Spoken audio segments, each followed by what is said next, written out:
지금 한국 경제가 흔들리고 있어. 내수 회복은 더딘데 그동안 버팀목이었던 수출마저 하락세야. 특히 반도체와 전기차 수요 부진으로 수출이 7분기 만에 마이너스로 돌아서면서 경제 성장이 둔화되고 있어.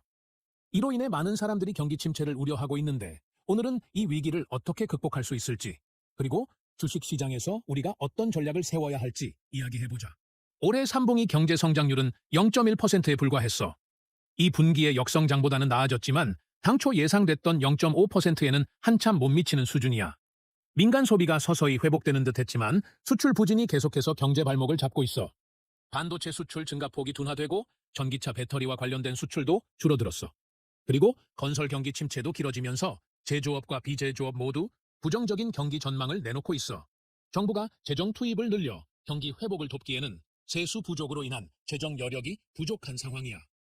작년 역대 최대의 세수 결손이 있었고 올해도 30조 원가량의 세수 펑크가 예상돼서 정부의 재정 확대도 쉽지 않은 상태지.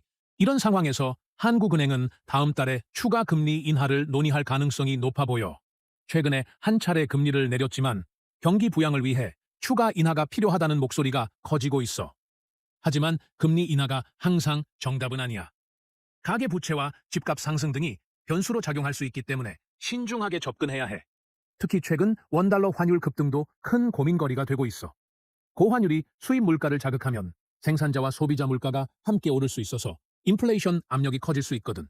따라서 한국은행은 경기와 금융 안정을 모두 고려해서 결정을 내려야 하는 어려운 상황이야. 이제 주식시장에서 어떻게 대응해야 할지에 대해 이야기해보자. 현재의 불확실한 경제 상황에서는 변동성이 큰 성장주보다는 방어주에 집중하는 것이 좋을 것 같아. 방어주는 경기 침체나 불황기에도 상대적으로 안정적인 실적을 유지하는 기업들이야.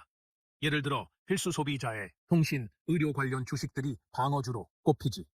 추천할 만한 종목으로는 LG 생활건강이 있어. 이 회사는 생활 필수품을 다루는 대표적인 필수 소비자의 기업으로 경기 침체기에도 실적이 크게 흔들리지 않아.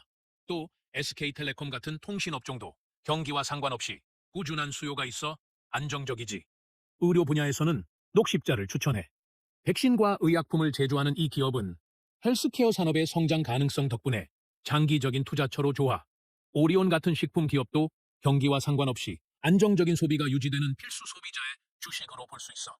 마지막으로 한전 KPS는 전력 설비 유지 보수를 담당하는 회사로 전력 공급은 필수 서비스라 실적 변동이 적고 안정적인 배당을 기대할 수 있지. 지금처럼 변동성이 큰 시기에는 단기적인 시장 흐름에 휩쓸리기보다는 리스크를 줄일 수 있는 방어주 위주로 포트폴리오를 구성하는 것이 좋겠어. 방어주를 선택함으로써 주식 시장의 하락에 덜 흔들리면서도 장기적으로 성장할 수 있는 기업에 투자할 수 있거든. 또한 경제 상황이 계속 변할 수 있으니 시장의 흐름을 주기적으로 점검하고 투자 전략을 유연하게 조정하는 것이 중요해. 주식은 장기적인 관점에서 접근해야 하고 특히 지금처럼 불확실한 상황에서는 분산 투자로 리스크를 관리하며 기회를 찾아보는 것이 핵심이야. 이렇게 경제 위기 속에서도 우리는 올바른 대응 전략을 통해 안정적인 성과를 낼 수 있어. 지금까지 이야기한 방어주들을 참고해서 자신의 포트폴리오를 구성하고 상황에 맞는 전략을 세워보자. 결국 주식시장에서 살아남는 방법은 단순히 운에 맡기는 것이 아니라 철저한 준비와 꾸준한 학습이 필요하다는 것을 기억해.